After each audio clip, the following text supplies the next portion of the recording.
안녕하세요. 이른이 넘은 할머니입니다. 제 또래분들이 사연을 많이 보내시는데 제 이야기도 보내면 재미있을 것 같아 보내봅니다. 저만큼 인생이 박복한 여자도 없을 겁니다. 태어나면서부터 부모님은 자식인 저에게 아무런 관심도 없었고 제 위로 하나 있는 오빠만 어와둥둥하며 키웠어요. 아이에게 하기에는 가혹한 폭력을 저질렀지만 제가 그에 서러워서 눈물을 흘리면 부모님은 오히려 저를 호되게 혼을 냈어요.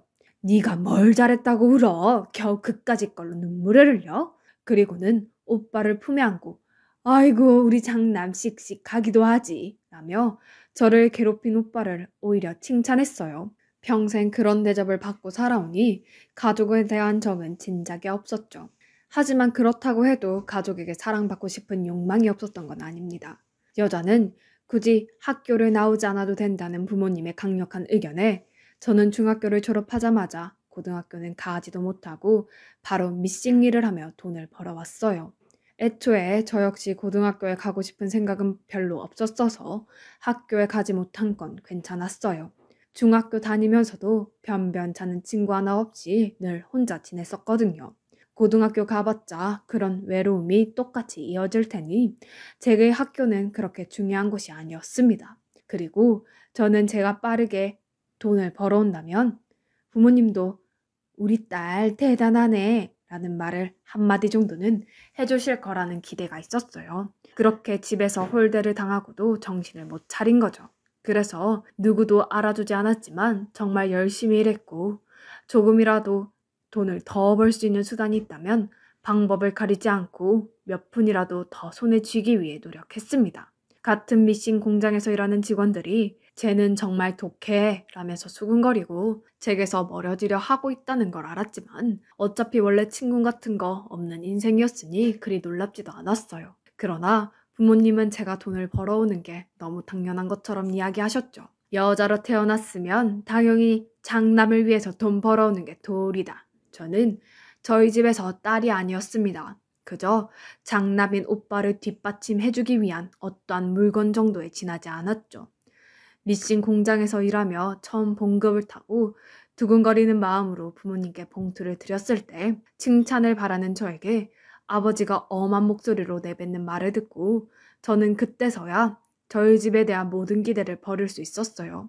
그 이후에는 정말 속이 빈 채로 껍데기만 남아있는 상태로 살아가는 것 같았죠. 부모님은 제가 평소보다 돈을 조금 가져오면 이번 달은 왜 이렇게 돈이 적어? 넌 집안을 생각도 안 하니?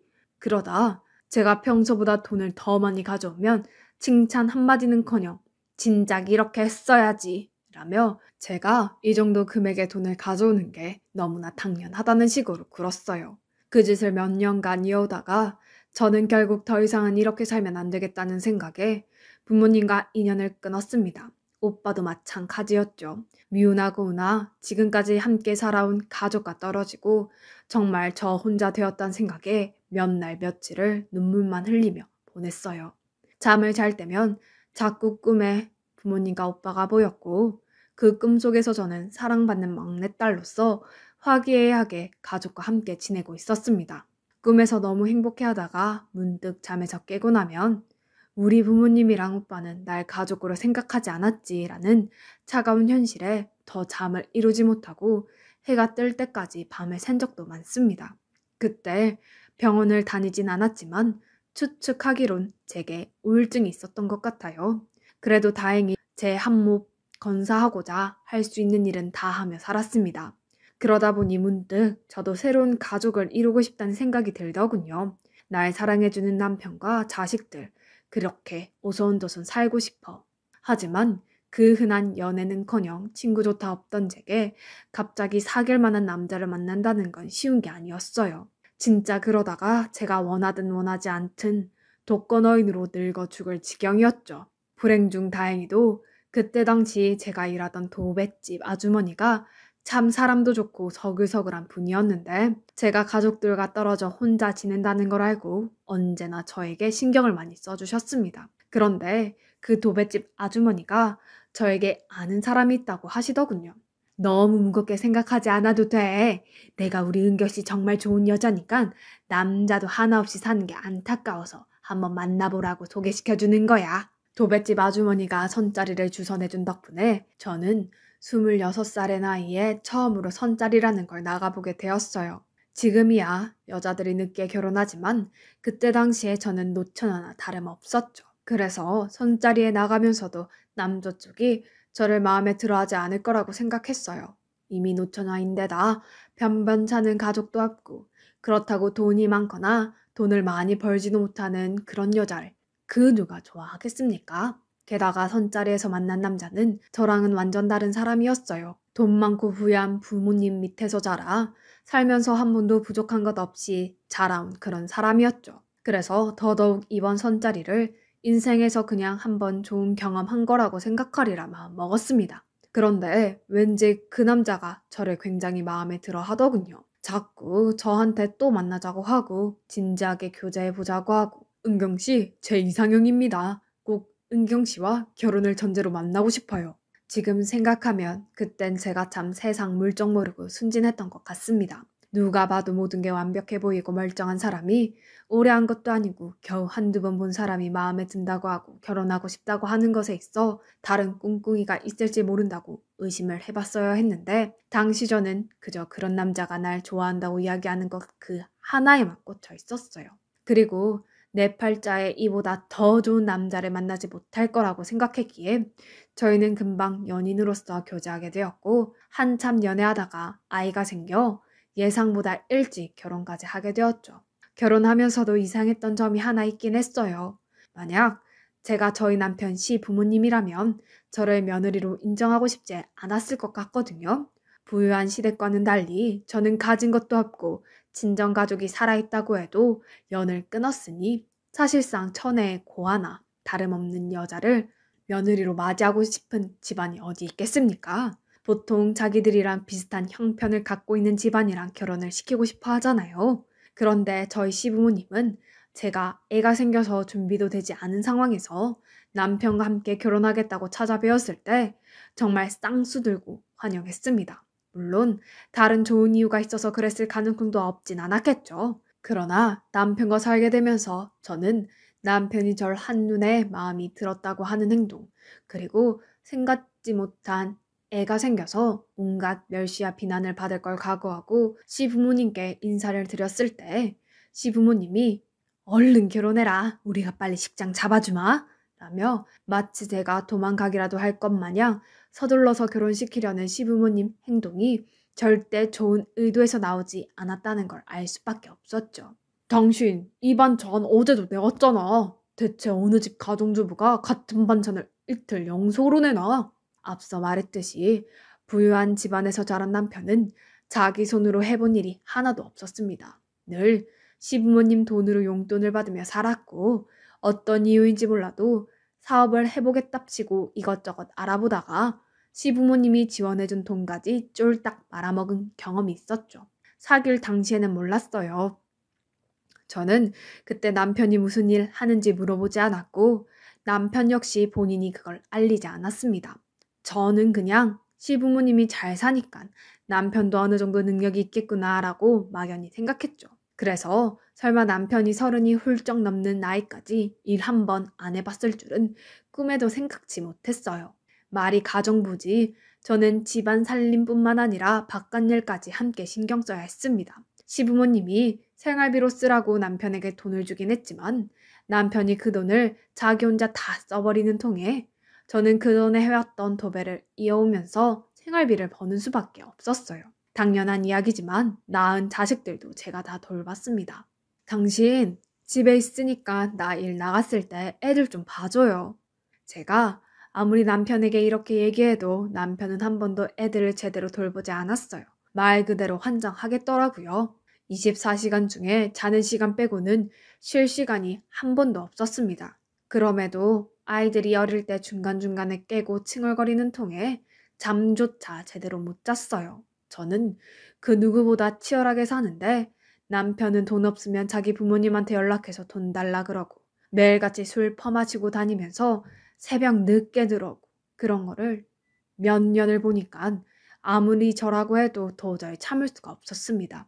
하지만 이 문제에 대해 얘기라도 하려고 들면 어디 하늘 같은 남편한테 소리를 질러? 하며 남편은 제게 손을 들어 올리려 했어요. 그 폭력성은 아이들에게도 이어지려고 했기 때문에 저는 혹여나 아이들이 남편에게 맞을까봐 서럽고 힘들고 화나는 일이 있어도 그저 속으로 삭히기만 해야 했어요. 내가 무너지면 우리 애들까지 힘들어져. 그러니까 내가 잘 버텨야 해. 정말 자식들이 아니었다면 저는 결혼한 지 한두 달 만에 이미 미쳐버리고 말았을 겁니다. 방긋방긋 웃으며 엄마를 부르는 자식들을 보면서 이 힘든 생활들을 견뎠어요. 제 자식들이 무슨 죄가 있겠습니까? 이 세상에 태어난 이상 엄마로서 아이들에게 해줄 수 있는 건 다 해주고 싶었죠. 그리고 망나니 같은 남편의 횡포로부터도 지켜주고 싶었고요. 정말 이를 악물고 살았어요. 억척스럽다, 독하다 그런 이야기들을 칭찬으로 받아들였습니다. 가끔씩 그저 서로 아끼고 사랑하는 행복한 가족을 원한다는 게 너무 큰 꿈이었나. 왜 나는 평범하게 살지 못하는 걸까 하는 생각에 제 삶이 너무 비참하고 초라해서 심적으로 너무 힘든 순간들도 있었지만 그럴 때면 곤히 잠든 아이들을 보며 우울감을 이겨냈습니다.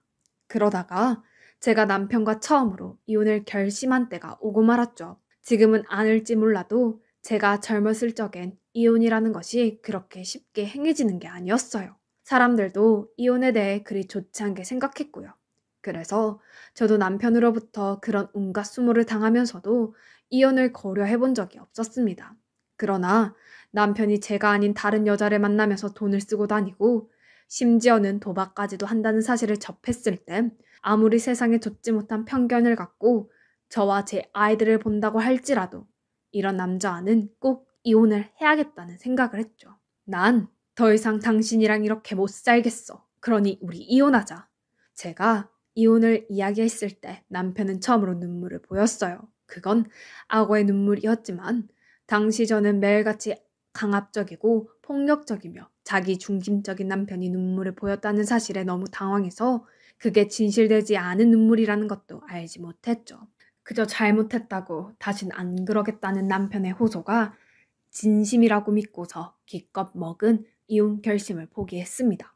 이유는 예상하셨겠지만 남편은 한두 달 바짝 정신을 차린 척 새 사람이 된 척했고 그 이후에는 다시 예전의 남편 모습 그대로 돌아가서 다시 집안일에는 하등 신경 쓰지도 않고 일을 하지도 않고 그 많은 시부모님 재산을 쏙쏙 빼먹으며 자기 좋을 것만 즐기는 한량으로 살았습니다. 저는 그럴 때면 그래 조금 더 지나면 정신 차릴 거야 라며 남편이 흘린 눈물에 신락 같은 희망을 걸고 남편이 진정으로 정신 차리기를 바랄 수밖에 없었습니다. 물론 당연히 그런 날은 없었고요. 제게 있는 새 자식들이 다 커서 결혼할 때까지도요. 자식들이 제 유일한 삶의 이유였습니다. 부족한 형편에서 애들 하고 싶은 것만큼은 다 해주고 싶었어요. 물론 그럼에도 마음가짐처럼 되지 않는 날들이 많아 제 자신은 제가 참 부족한 엄마라고 생각합니다. 하지만 그런 절 사랑하고 따르는 자식들 덕분에 몇십 년의 그 지옥 같은 생활을 견딜 수 있었어요. 첫째 아들과 둘째 딸의 결혼을 진행하고 몇 년 뒤 마지막으로 막내 아들 결혼식장에 들어서는데 정말 수도꼭지를 틀어놓은 것처럼 눈물이 나더라고요. 내 아이들이 좋은 짝만 나서 행복한 가정을 이루게 되었다는 것에 대한 기쁨의 눈물도 있었지만 그간 고생하면서 3명의 자식을 키워온 제 세월이 주마등처럼 스쳐 지나갔다는 것도 이유가 되었습니다.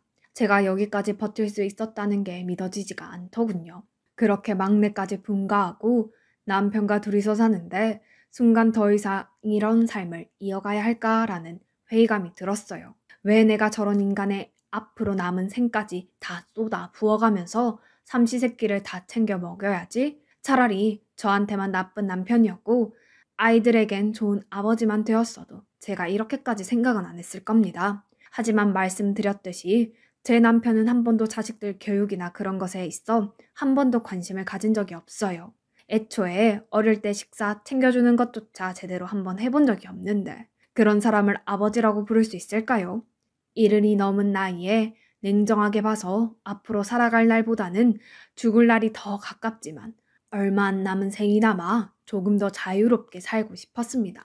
나이 먹고 이런 말 하기는 그렇지만 한 마리의 어여쁜 나비가 되어서 여기저기 날아다니고 싶었어요. 봄날에는 꽃내음을 맡고 싶었고 여름에는 시원한 계곡 물소리를 듣고 싶었고 가을에는 낙엽을 밟고 싶었습니다. 겨울엔 아무 생각 없이 한방눈을 보고도 싶었어요. 남들에게는 사소할지 모르는 소소한 행복들이 제 인생에는 없었습니다. 그런데 그 소소한 행복들을 누워서 TV 보며 배나 끌고 있는 늙은 노인과는 절대 할 수 없었어요. 특히나 이제 자식들도 다 결혼을 했으니 이제 부모가 둘 중 하나가 없다고 해도 그리 큰 흠으로 남지 않을 거라는 기대감도 있었습니다. 물론 그럼에도 저에겐 여전히 자식들이 우선이었기 때문에 만약 자식들이 저희의 이혼을 원하지 않는다고 하면 저는 한평생 남편과 함께 살아갈 생각도 있었죠. 그러나 자식들에게 은근슬쩍 이혼에 대한 얘기를 꺼내보니 너무나 고맙고 감격스럽게도 자식들은 전부 제 편이었습니다. 어머니, 얼른 이혼하세요. 사실 전 어머니가 저희 어렸을 때부터 아버지랑 이혼하시길 바랬어요. 그동안 어머니 혼자 저희 키우느라 너무 고생하셨잖아요. 맞아요. 더 이상 어머니가 힘들어하며 아버지를 견딜 필요가 없어요. 어머니도 얼른 이혼하고 어머니 인생 사셔야죠. 자식들의 응원에 힘입어 저는 남편에게 이혼 이야기를 꺼냈습니다. 이제 자식들도 다 컸고 결혼해서 지가정 꾸렸으니까 더 이상 당신이랑 내가 같이 살 이유가 없다라고 말이죠. 그런데 참 어처구니 없게도 남편이 그 말을 듣더니 제게 손을 들더군요. 이제 빼먹을 시부모님 재산도 없고 남편도 늙어 꽤 힘이 없는데 자존심은 남아있는지 또 여자 타령을 하면서 말까지 함부로 하는 남편을 보며 이제 정말 이건 아니다 싶었습니다. 그래서 저는 손을 드는 남편에게 또 나를 때린다면 지금 이 자리에서 경찰에 신고할 거예요. 참고로 우리 애들도 당신이 그동안 나 때리고 그런 거 다 알고 있고 앞으로 무슨 일을 함에 있어서도 다 내 편 되어준다고 했으니까 당신도 그리 쉽게 넘어갈 순 없을 거예요. 라며 경고했습니다. 그랬더니 그 말은 진심으로 들렸는지 혼자 궁시렁궁시렁대며 남편이 방으로 들어가더군요. 그 이후로 저는 남편을 집에서 마주칠 때마다 이혼을 하고 싶다고 이야기했습니다. 몇 번을 그렇게 이야기하니까 남편도 이제 자기가 강압적으로 이혼을 막을 수도 없는 상황이고 내가 진심으로 이혼을 원한다고 생각했는지 어느 날 갑자기 제게 편지를 한 통 써서 주더군요.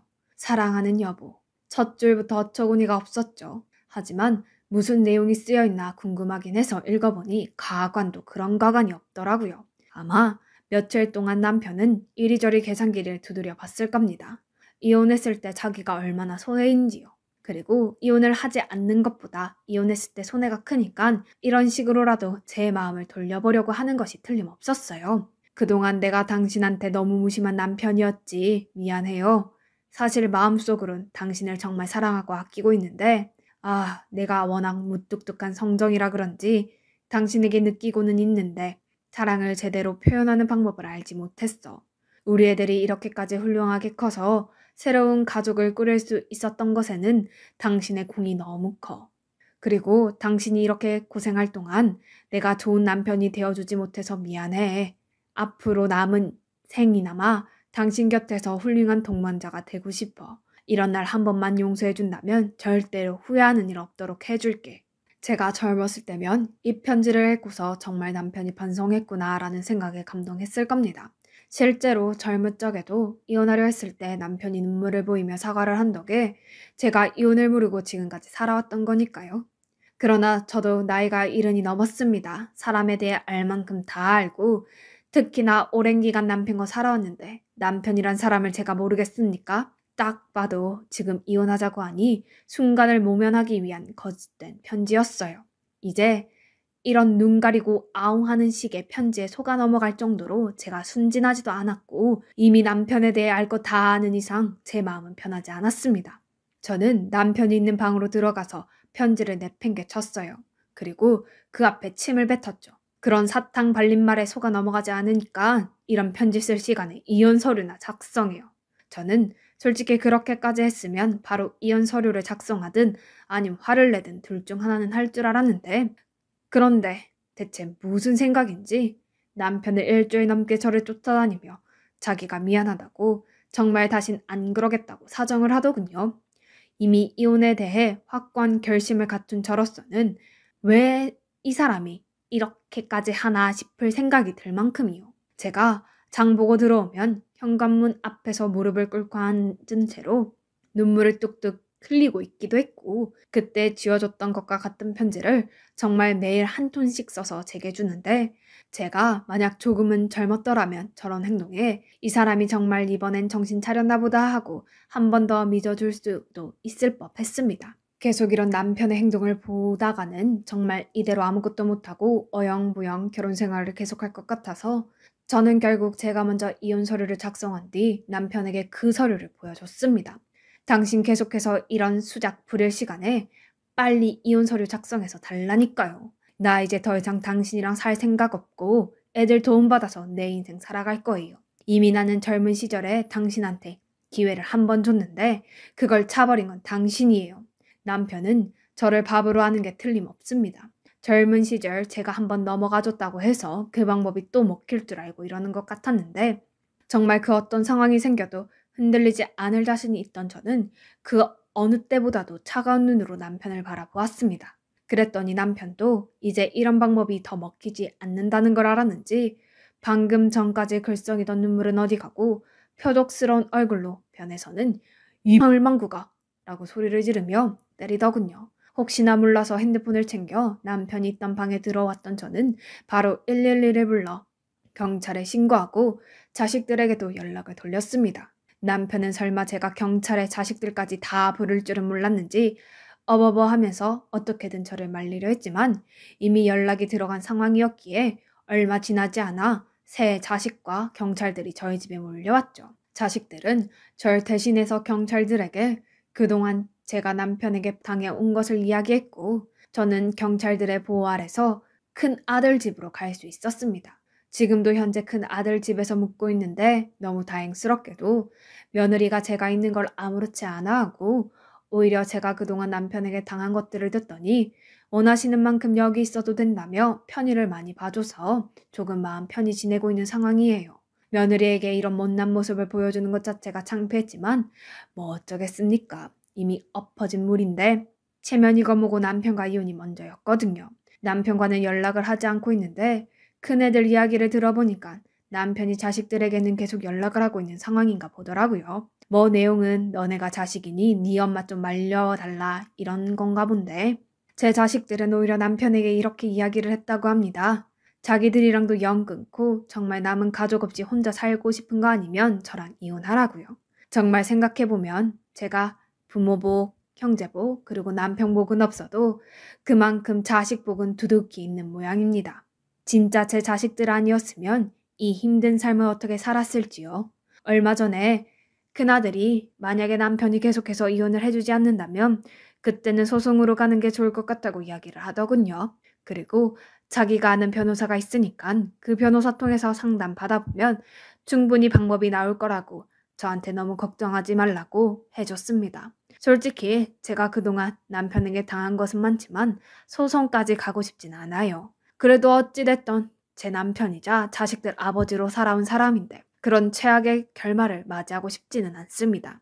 일단 남편에게 빨리 이혼하지 않으면 큰애들 도움을 받아서 소송까지 갈 테니 괜히 일 더 커지기 전에 순순히 합의 이혼으로 끝내자고 이야기를 남긴 상황이긴 해요.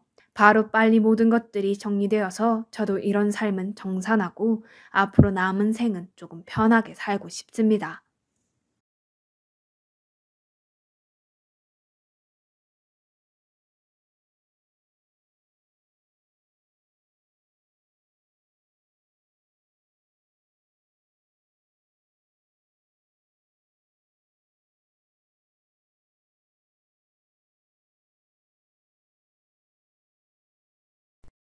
저는 50대 중반에 딸을 가진 엄마입니다.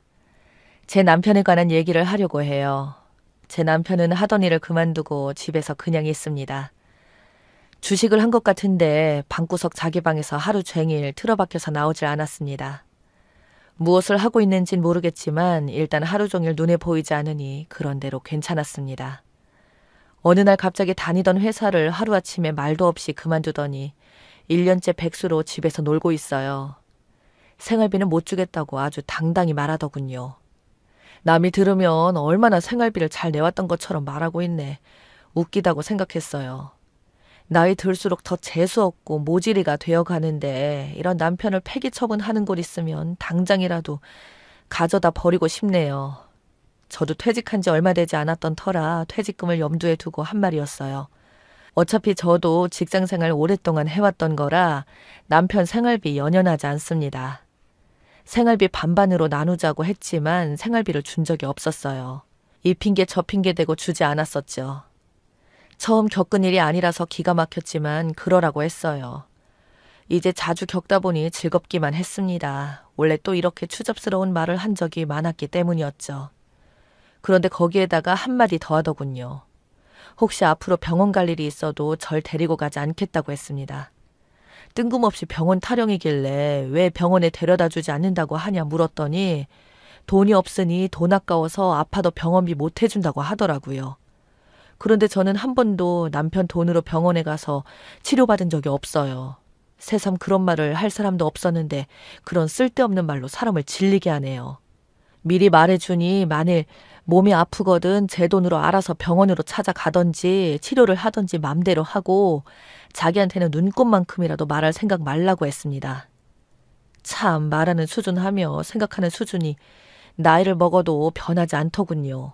그러면서 본인도 만일 아프면 병원에 가지 않고 산속에 들어가 혼자 요양하던지 하다가 조용히 죽겠다고 했습니다. 남이 들으면 싸우다가 어거지로 하는 소리처럼 들릴지도 모르겠지만 어이없게도 맨정신에 그런 말들을 늘어놓았습니다. 그동안 생활비를 받아 써본 적이 없었어요. 다만 생활비 면목으로 제 신용카드를 결제를 해줬는데 그마저도 못 해주겠다는 말이었죠. 오히려 제가 제 돈을 생활비에 더 많이 쓴 편이에요. 그런데 그렇게 말했던 시점이 제가 퇴직한 지 한 달도 채 안 되었던 때였네요. 사실 막상 일찌감치 퇴직을 하다 보니 여러모로 우울했는데 여행도 다니고 싶었고 못 만났던 친구들을 만나려고 계획도 했었어요. 아마 그런 절 보면서 돈도 못 벌면서 친구들이나 만나고 다니면서 펑펑 돈을 쓸까 봐서 노심초사한 모양이었습니다. 혹여라도 제가 당장 아파서 쓰러지는 날은 어김없이 아까운 자기 돈을 써야 할지도 모르는 불안감에 휩싸여서 미리 말에 못을 박은 것 같습니다. 남편은 늘 그랬어요. 조금은 비정상적인 면이 없지 않아 있어 보였습니다. 그래서 제가 걱정하지 말라고 했어요. 절대로 아파도 병원에 데려다 달라고 하지 않을 테니 걱정 붙들어 매라고 했습니다. 대신에 똑같이 해주겠다고 다짐했어요. 남편이 아프면 절대로 병원에 데리고 가지 않겠으며 병간호는 물론이고 병원비도 대주지 않겠다고 했습니다. 그동안 제 신용카드로 마트 가서 장 본 것이나 겨우 결제를 해주었고 제가 개인적으로 따로 쓴 것은 빼고 계산해서 입금해줬던 사람입니다. 하도 째째하게 결제해 줄 때마다 어찌나 말이 많던지 어떻게 남자로 태어나 저렇게 못났나 싶어서 저런 남자를 만나서 살아온 저를 탓하기도 했습니다. 왜 저런 남자랑 이제껏 살아왔냐고요? 진즉 헤어질 것이지 왜 살았냐고요? 참 그게 말이 쉽지. 아주 여러 번 헤어지려고 했었는데 그때마다 잘못했다고 빌고 딱히 남편이 바람을 피웠거나 돈을 물쓰듯 쓴다던가 하진 않았거든요. 단지 경제적으로 저를 많이 힘들게 한 부분은 있었던 거죠.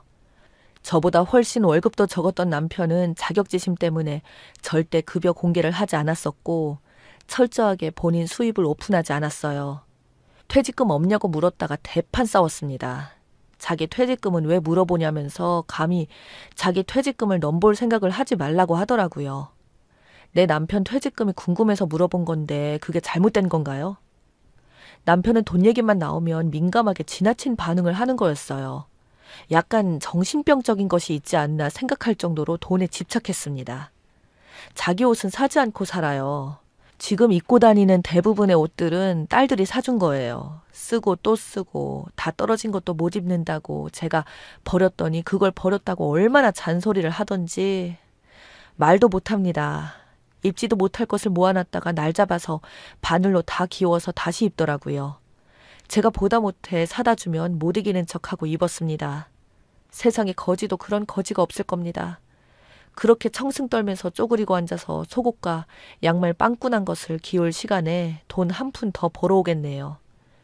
결혼 초에는 저에게 벤츠 사주겠다, 집안일은 일하는 아주머니를 들여서 손에 물 하나 안 묻히게 살게 해주겠다고 그렇게 큰 소리 땅땅 쳤습니다. 그러던 남자가 돋보기 안경 쓰고 앉아서 반을 꿰매고 있는 꼬락서니를 보니 이런 영감탱이 누가 모셔가나 고사 지내고 싶었습니다. 남편이 그런 말을 한 이후로 한 집에 살지만 각자 생활을 하고 있습니다. 늘 그랬듯이 각종 공과비는 남편이 냈고 버리려고 했던 제 차는 폐차하려고 했는데 좀 쓸만하다며 남편이 자동차 세며 유지비를 자기 돈을 지출할 테니 달라고 해서 남편은 남편 차를 총 2대를 필요에 따라 타고 다닙니다. 그래서 한 번씩 제가 필요할 때마다 제가 쓰던 차를 몰고 다니고 있어요. 그리고 그 외에는 다 제 돈으로 해결합니다. 몇 푼 되지 않는데 제가 또 새로운 일을 시작하기에는 역부족이었어요. 그렇지만 2 딸들도 직장생활을 하기 때문에 예전처럼 생활비가 많이 들진 않았습니다. 문제는 식비인데 일주일에 한 번씩 마트에서 장을 봤었는데 2주일에 한 번이나 3주일에 한 번 정도 보고 있어요. 생각보다 딸들이 집에서 밥을 거의 먹지 않고 있는 덕분에 소비가 많이 줄었네요. 물론 남편 밥은 안 사줍니다. 자기가 알아서 먹던지 말던지 알아서 하라고 내버려둡니다. 상당히 편해졌고요. 제가 누구를 만나던 말던 간섭을 하지 않아서 정말 좋았죠.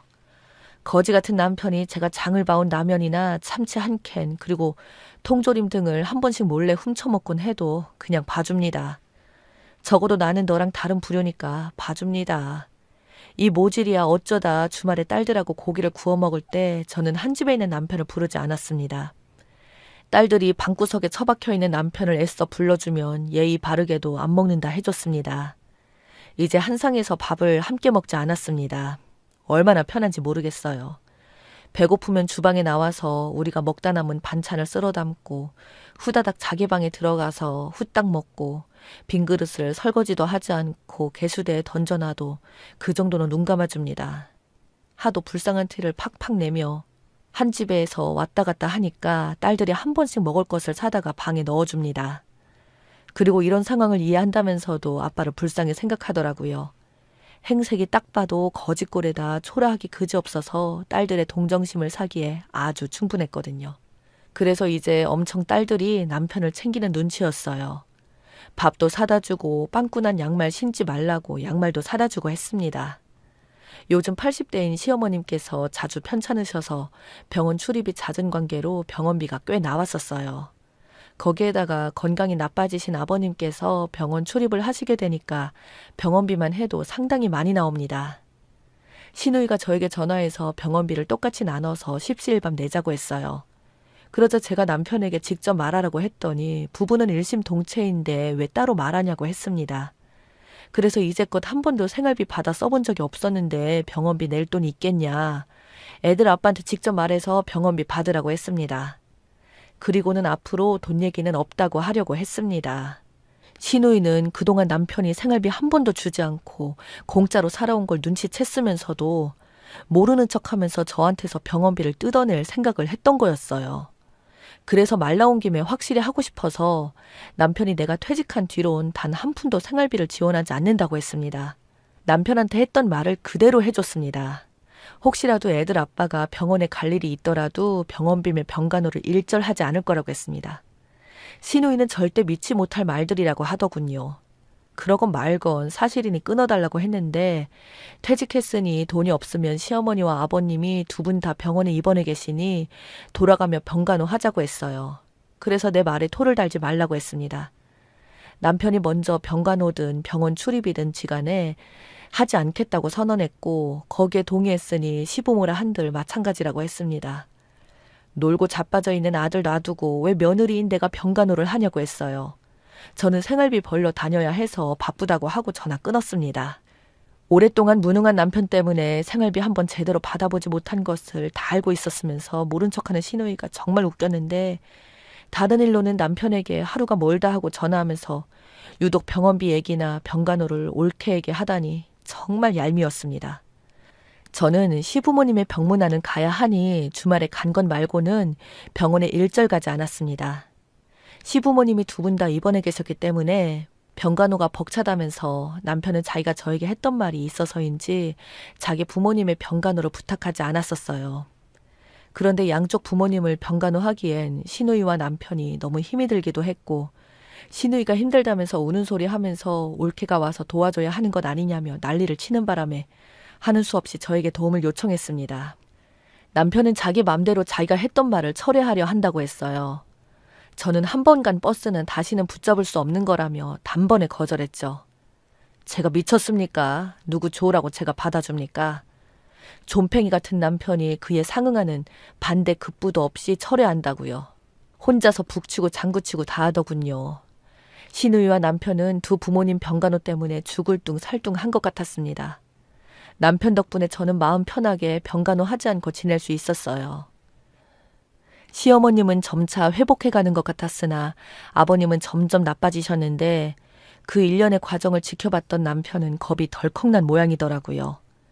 병간호의 중요성을 깨달은 것 같았어요. 그때서야 생각 없이 내뱉었던 말을 후회하는 듯 했어요. 하지만 이미 늦은 뒤였습니다.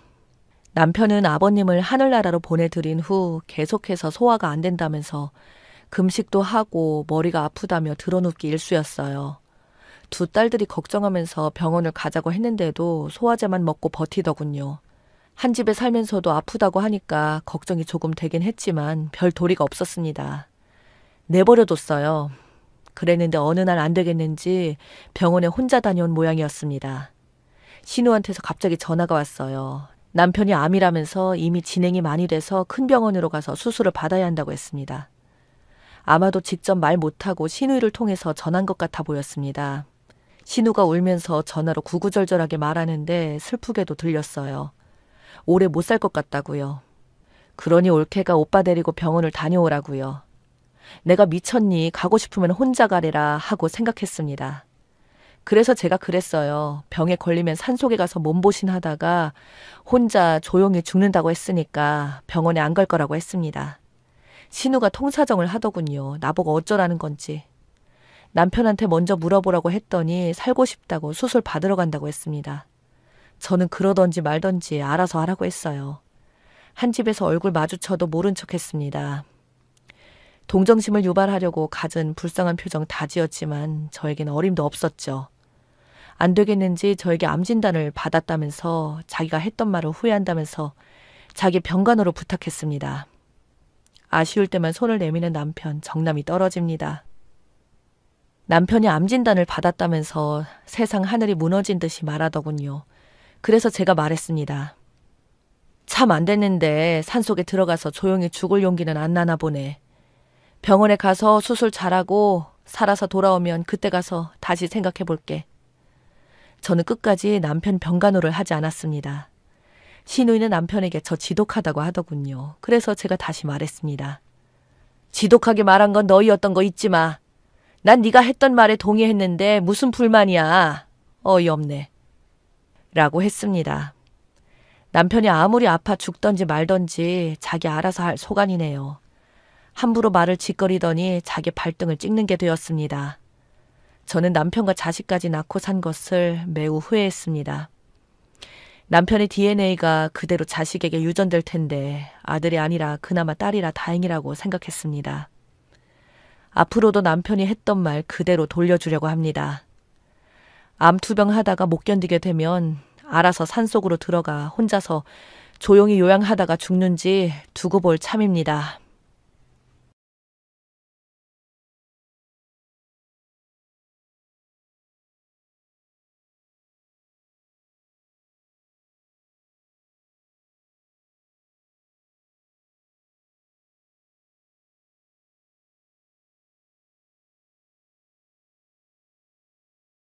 안녕하세요. 너무 억울하고 분해서 뭘 어떻게 적어야 하고 뭘 먼저 적어야 할지 모르겠지만 차근차근 적어 내려가 보겠습니다. 제 분통 터지는 이야기 좀 들어주세요. 저는 지금 결혼 준비 중이었기에 이것을 정말 즐겨봤거든요.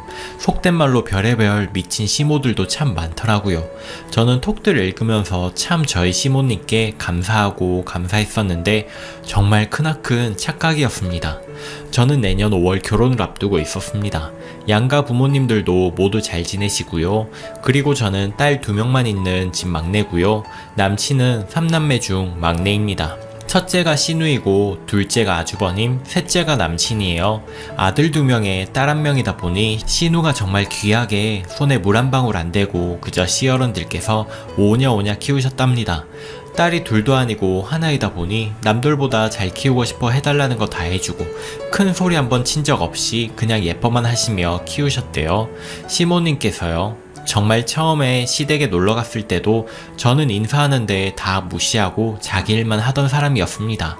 결혼 이야기가 오가고 그래서 하나뿐인 시누인데 잘 지내고 싶고 밉 보이기 싫어서 선물도 종종 하며 옆에서 입 빨린 소리도 종종 해가며 비위 좀 맞추어 주어야 사람 대접 좀 해주고 항상 그런 식이었습니다. 정말 친구이면 당장 상종하기도 싫은 애, 동생이었음 반쯤 죽였을 정도의 버릇없는 애, 비유를 하자면 그럽니다. 그런데 얼마 전 상견례 자리가 있었거든요. 솔직히 그런 자리에선 예의란 걸 좀 지켜줄 줄 알았습니다. 너무 아무 말이 없고 무뚝뚝하고 표정이 별로여서 저희 엄마가 사돈 아가씨는 몸이 안 좋으세요? 표정이 영 별로시네 이랬더니 아실 거 없잖아요 이러는 거예요. 그 말을 듣는데 너무 재수가 없어서 어른이 말씀하시는데 말을 무슨 그렇게 하세요 버릇없게 이 한마디 했고 시아버님께 시누이가 혼이 났습니다. 그 자리에서 시모가 시누 편을 들어 시아버님이 좀 화가 나셨죠. 그래서 두 분 언성이 좀 높아졌습니다. 시누 덕에 상견례 자리는 흐지부지 끝이 났고 시아버지와 아주버님께서 저희 부모님과 언니에게 사죄하며 자리 다시 잡자며 정중히 사과해서 그 자리는 끝이 났습니다. 그런 뒤에 어제 아버님이 저녁에 잠시 부르셔서 퇴근 후 바로 남친 집으로 갔습니다. 아버님은 거실에 계셨고 어머님 시누는 주방에 있더라고요. 들어가서 인사하는데 시누가 야 너는 말하는 게 참 싸가지가 없더라. 내가 네 시누 될 사람인데 이럽니다. 옆에 시모 아무 말 없으세요? 자기 딸 잘못하고 있는 걸 모릅니다. 그래서 제가 언니가 먼저 예의 어긋나게 우리 엄마한테 말하는 버릇이 그게 뭐예요? 그리고 그 자리가 어떤 자리였어요? 상견례 자리였잖아요. 언니가 나는 무시하고 그래도 될지언정 우리 부모님 무시하는 건 못 참죠. 언니는 어디 나가서 누가 어머님 무시하면 참으실 건가요? 라고 말했습니다. 저 그 순간 뺨 맞았습니다. 지가 할 말이 없으니까 손이 올라갑니다. 저 그 자리에서 눈 뒤집혀서 어머님이고 뭐고 시누고 뭐고 저도 때렸더니 어머님이 저더러 정신 나간 년이랍니다. 어디서 배워서 손이 올라가냐면서 자기 딸 손 올라가는 건 못 보신 건가요? 가정교육 어떻게 받은 거냐며 그러는데 부모 욕하는데 어떻게 참아요? 저도 제 할 말을 좀 했습니다. 어머님도 제가 때린 것만 보신 거냐고 언니가 저 때린 거 못 보신 거냐고 남의 딸 가정교육 운운하시기 전에 당신 딸 먼저 잘 키웠어야죠. 이러고 집 가려고 하는데 눈물이 너무 쏟아지는 거예요. 아버님이 제 편을 들어주면서 시누랑 시모 쥐잡듯이 잡아줬습니다. 울면서 운전하면 위험하다고 집까지 직접 운전에 태워주셨고요. 당연히 남친 귀에까지 들어가 난리 났습니다. 저 정말 이 결혼 못하겠습니다. 가족들한텐 아직 말도 못하고 혼자 속으로 사귀고 있습니다. 남자친구도 꼴보기 싫어집니다. 계속 자기가 잘못했다고 대신 사과하겠다고 그래서 누나랑 엄마 버리고까지 나를 선택할 수 있고 그럴 용기가 생길 때 연락하라고 다시 신중하게 생각해보라고 했더니 두 말 없이 나는 네 편이라는데 저는 솔직히 잘 모르겠습니다. 평생 끊을 수 있는 게 아니잖아요, 가족이라는 것이. 그리고 왜 제가 축복받고 사랑받기는커녕 뺨으로 한 대 맞으면서 결혼을 시작해야 하는지도요. 하지만 남자친구의 존재만을 생각하면 헤어지는 게 고통일 것 같고요. 저 이제 어떻게 해야 할까요? 조언 좀 해주세요. 부탁드립니다. 후기입니다. 금요일 저녁 그렇게 글을 올리고 난 뒤 한참을 생각하고 또 생각했는데 저는 헤어질 수가 없을 것 같았습니다. 3년을 만났는데 정말 그 남자 없으면 못 살 것만 같았고 차라리 내가 시집가서 고생하고 말까 이런 미친 생각도 들었다가 내가 저런 개념 없는 시모, 시누 밑으로 들어가 하루라도 맘 편히 지낼 수나 있을까 싶기도 하다가 정말 결혼하고 난 뒤 죽도 밥도 아닌 생활 끝에서야 헤어지는 상황이 오는 건 아닌가 이런 괴로운 생각들이 저를 더 힘들게 했어요. 밤새 잠 못 이루다 새벽녘에 판에 들어와 댓글들을 다 보았는데 댓글 보니까 눈물이 주체하기 힘들 만큼 눈물이 쏟아지는데 가족들이 우는 소리에 깨기라도 할까봐 차에 가서 몇 시간을 울다 멍하게 있다 반복하다 들어왔습니다. 눈물이 난 이유는 엄마 아빠 생각이 났고 이런 제 상황이 비참해서 눈물이 났습니다. 제가 결혼해서 힘들어 죽겠다, 더 이상은 같이 못 살겠다 이런 말이 제 입 밖으로 나와 부모님을 더 힘들게 가슴 아프게 할 바엔 차라리 지금 내가 조금 힘들고 부모님이 조금 힘들면 모든 게 끝이 날 거란 결론에 다다르게 되었습니다. 그 남자도 중요하지만 저는 저 키우느라 고생하신 부모님 힘들어 하시는 모습 더 이상은 보고 싶지 않았습니다. 주말 아침에 가족들이 항상 같이 모여 아침 식사를 하거든요. 그 자리에서 모든 이야기를 다 했습니다. 전에 있었던 일부터 시작해서 어제 일까지 모두 다 들으신 후 엄마가 눈물을 보이셨고 아빠는 아무 말씀이 없으셨고 제 언니도 엄마와 함께 울었습니다.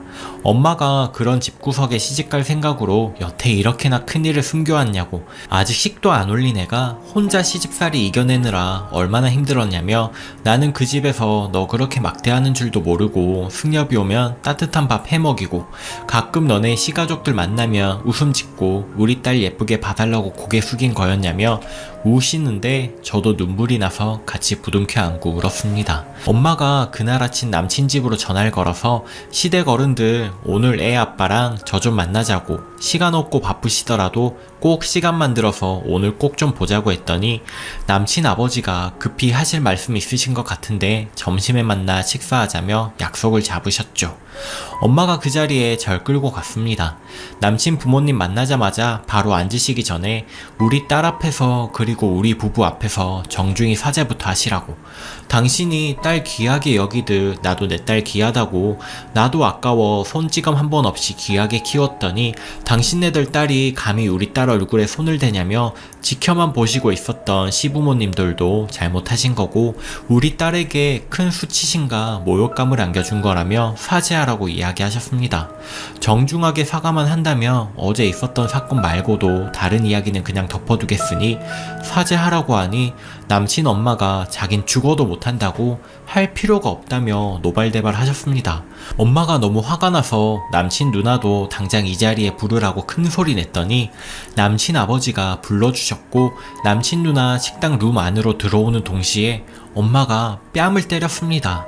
안 사돈 자식이 버릇이 없고 엇나갈 땐 때로는 말보다 매한대가 더 따끔한 충고이고 똑바로 잡아주는 방법인데, 당신처럼 딸 키우면 딸이 자기가 잘못한 것보다 잘한 걸로 착각하며 착각 속에 살아간다며 정신 차리라고 충고해준 뒤 엄마도 사과 안 하겠다 했으니 딸도 뭐 그럴 것 같은데 3일간 시간적 여유 드리겠고 그 뒤엔 우리 방법에 따라 그쪽 집 가만 안 두겠다고 말한 뒤 집으로 왔습니다. 역시 이래서 엄마 아빠 품이 좋은 건가 봐요. 한바탕 큰 사건이 일어나는 바람에 마음이 너무 쿵쾅거렸는데 그래도 엄마 아빠와 함께라는 생각에 속병은 다 나은 것만 같습니다. 추가합니다. 방금 회의 들어갔다 나왔는데 친구들한테 연락이 엄청 많이 와 있더라고요. 무슨 일인가 했는데 제 이야기가 베스트 글이 됐다고 깜짝 놀라서 불이 나게 제자리로 달려와 확인했는데 정말이네요. 회사라서 긴 글은 적지 못하겠고 감사하단 말씀 먼저 드릴게요. 퇴근 후 댓글 하나하나 꼼꼼하게 다 읽어보았습니다. 너무 감사합니다. 카톡 대화 내용은 지울게요. 정말 이렇게 많은 분들이 볼 거란 예상도 못했었고 제가 사랑했었고 아직은 사랑하는 남자 이름이 많은 분들께 오르내리는 게 좀 미안하기도 하고, 제가 너무 시모, 신우의 복수심에 그리고 그동안 당하고 지내왔던 게 너무 서럽고 또 서러워서 감정이 먼저 앞선 나머지 그 남자를 너무 배려하지 못했다는 생각과 그 사람은 아무 잘못도 없는데 욕듣게 한 게 너무 미안하고 안 그래도 힘든 사람 더 힘들게 한 게 아닌가 하는 죄책감에 의해 카톡 대화 내용은 내리도록 할게요. 저는 다시 일에 집중하겠습니다. 감사해요. 너무. 오늘은 정말 사과 받았으면 하네요. 사과만 받겠다는데 그럼 다 돕고 넘어가겠다는데 그게 그렇게 어려운 건가요? 오늘까지 저희 엄마가 시간 여유 줬었거든요. 후기입니다. 언니, 저 롬이에요. 그래요. 그쪽 허락 없이 실명 거론한 건 제 잘못이었습니다. 하지만 후회는 없어요. 후회라면 당신 동생 이름까지 공개한 게 후회라면 후회가 되겠네요. 그치만 언니, 이름 공개한 건 후회가 없어요. 그럼 오늘은 제 이름을 밝혀 글 쓰도록 할게요. 저는 누군가 글 읽다가 혹시 저를 알아보시더라도 전혀 개의치 않습니다. 그리고 부끄럽거나 그런 것도 없습니다. 다만 이 글을 당신 지인들이 봤으면 좋겠고 당신에게 잘 전해 주었으면 합니다. 친구분들이 글 읽으시곤 신우에게 알려주셨더라고요. 이 글도 읽으실까 하는 마음에 글 한 번 더 남깁니다. 신우한테 잘 전해주세요. 실명 거론한 건 내 잘못인 거 인정하고 내 실수였으니 존대해서 이야기 좀 했다. 이젠 내가 네가 잘못한 걸 적어주려고 하니 말은 편하게 할게. 화요일 저녁 너한테 전화 왔길래 난 네가 사과하려고 전화한 줄 알았다. 너는 사과의 목적으로 전화한 게 아닌 내가 쓴 톡을 네 주변에서 본 사람들이 있다고 나한테 따지려고 전화한 거였더라. 왜? 주변에서 너의 실체를 알아버려 창피하니? 난 너에게도 창피함은 있다는 걸 그때서야 알게 되었다. 창피함도 아는 사람이 배려심 따위는 없는 거니? 존중 또한 모르고 예의 또한 모를 수가 있는 건지 알 수가 없다. 나는 너네 집에서 받은 거 다 고스란히 돌려주었는데 너는 나한테 현금 30만원 입금시켰더라? 너무 어이가 없고 웃음만 나와서 바로 전화했었고 핸드폰은 꺼져 있더라. 너네 어머니 또한 핸드폰 꺼져 있고 모녀가 뭐 하는 짓인지 모르겠다. 나는 애초에 줬던 거 돌려받을 생각은 없었는데 너네 쓰던 거 내가 가져가서 뭐 하겠으며 물건 옮겨 다니면서 번잡스럽게 추하게 네 동생과 끝낼 생각은 없었는데 네가 돌려달라고 하니 돌려주었는데 너네 모녀는 지금 30만원 내 용돈 하라고 보낸 거니? 요즘 갑작스레 날이 추워 정신이 나간 거야? 내가 너네 모녀한테 줬던 것들 다 계산해서 보내줬을 텐데 너네 아버지께 연락드리기는 못하고 그렇다고 내가 너네 작은 동생한테 연락을 하겠니? 막내 동생한테 연락을 하겠니? 너네 모녀는 그렇게나 연락들 해대더니 30만원 보낸 뒤로는 일절 연락 없고 전화해도 계속 꺼져 있네. 화요일까지 사과하라고 했음에도 너넨 나 몰라라 했지. 너네 두 모녀에겐 우리 집이 그렇게 우스워 보였고 내가 가짜나 보였나 본데 오늘 밤까지 연락해라. 돈 문제 매듭 짓고 사과하길 바란다. 너 우리 회사 찾아온다 그랬던가? 내가 너네 회사 찾아갈 거란 생각은 못 해본 건가? 나는 얼굴에 철판 깔고 찾아갈 수 있다. 너네가 이렇게 나오는데 내가 못할 게 뭐가 있겠니? 연락해라. 야 진짜 너네랑 연락이 안 되니까 이곳에 무슨 너네랑 연락 수단이 되어버렸네. 오늘 밤까지 꼭 연락해라. 너네가 이 글을 못 본다면 그건 너네 모녀 팔자려니 생각하렴. 너네 착한 아버지, 둘째 동생, 막내 동생에게까지 연락해 피해주진 못하겠더라. 그래서 생각한 게 여기에다 글 올리는 건데 너의 지인들이 또 잘 전해주리라 믿을게. 너 연락 기다리고 있을게. 오늘 밤까지 연락 없으면 내일 아침 너 회사 앞에서 보자. 기다리고 있을게.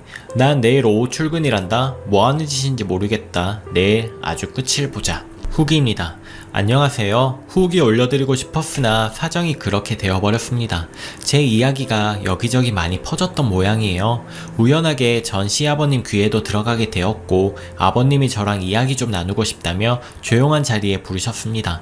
무슨 일인가 생각하던 찰나에 아버님이 어렵게 말씀 꺼내시더라고요. 인터넷에 이야기 그만 올렸으면 하신다고요. 저한테 너무 미안해 하시며 말씀하셨습니다. 물론 신우가 저의 나쁜 이야기를 하려고 전달한 거라 생각은 해요. 하지만 그 순간 정말 아버님, 서방님, 전 남친한테는 정말 못한 짓이구나, 정말 내가 생각이 짧았구나 하는 생각과 너무 미안해졌고 죄송해졌습니다. 아버님이 눈가가 젖으시며 저한테 미안하다고 우리 식구가 너한테 무릎이라도 꿇고 사과해야 할 판에 부탁해서 미안하다고 하셨거든요. 막상 어른이 저한테 이렇게 나오시고 특히 제가 좋아했던 아버님이 그러니 이유 불문하고 아버님께는 죄송해지더라고요. 그래서 알겠다 하고 한동안 글을 쓸 수 없었습니다. 돈 문제는 아버님이 대신 해결해 주셨습니다. 그때 신우한테 연락이 오긴 왔는데 적반하장으로 나오면서 저를 더 열받게 하는 바람에 결국 아버님한테 이야기했거든요. 그때도 아버님께 죄송한 마음은 있었는데 신우의 행동에 오기가 생겨서 돈을 꼭 받아야지 했던 건 아니지만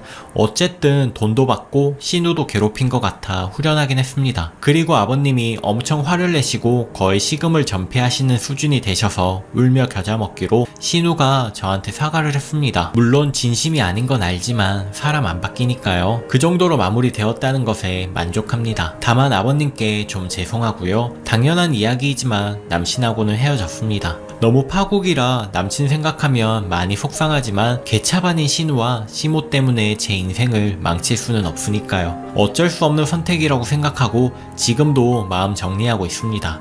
얼른 털어내고 저도 새로운 사랑을 하고 싶습니다. 같이 울어주시고 분노해주신 모든 분들 정말 감사드립니다. 오늘도 낭만캐스터를 시청해주셔서 감사합니다. 저는 더 재미있는 다음 영상에서 다시 만날게요.